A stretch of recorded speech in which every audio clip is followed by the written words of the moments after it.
For today's video nga mga mima ko ay naimbitahan tayo sa grand opening ng isa sa mga business dito sa Binyan.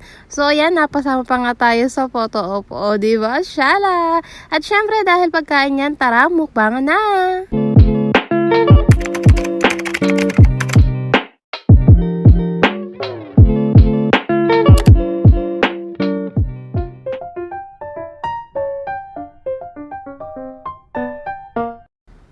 Eto na nga lahat ng in-order ko. Tingnan nyo naman, napakadami niyan. Meron ako in-order dyan na sisig rice. Meron din ako in-order dyan na isaw. Kita nyo naman yung isaw, hindi yan tinipid. May masarap na suka pang partner.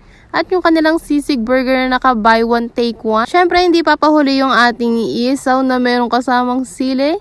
Yung palabok nila na hindi tinipid, kita mo naman, ang daming sahog niyan. So ano pang inaantay nyo, magpunta na lang po kayo dito sa Julie's Barbecue House. Andyan yung mga menu, lahat po affordable, budget friendly, student meal. Pasok na pasok yan sa mga estudyante na nagtitipid. Punta lang po kayo dito. So dito nyo nga lang mahanap yan, tapat nga lang yan ng Perpetual Health Medical University. Tawid lang kayo at makikita nyo yung UC building.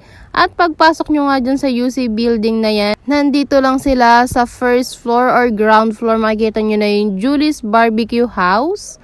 Ayan, so yan, mag-order na kayo. Tara, ikain na natin to.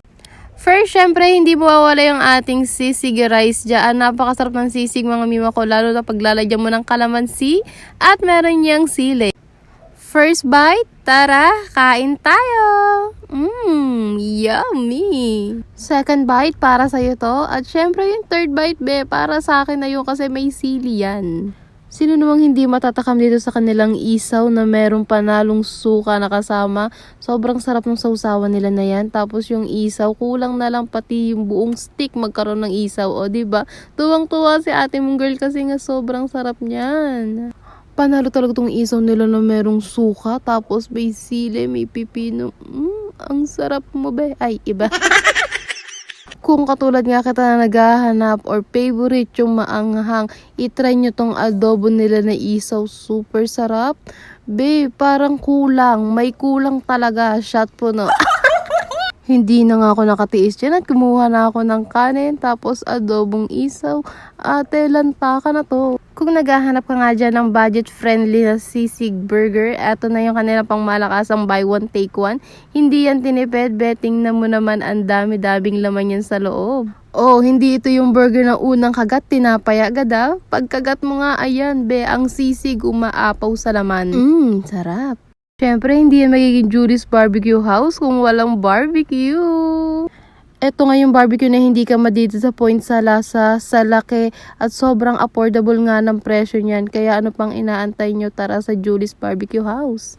Of course, not but not the least, ang palabok na hindi tinipid sa sahog. Lagyan mo ng kalamansi, meron niyang kasamang hipon, may kasamang lechon kawali, meron kasamang itlog, at syempre yung barbecue nila na solid talaga, namang hindi ka titipirin sa lasa. Syempre, pagkatapos mong kumain, may anong masarap na partner? Ang sagot, Coke po ate. So, ayun lang mga mima ko. At i-comment nyo nga lang dyan kung saan tayo next. Bye!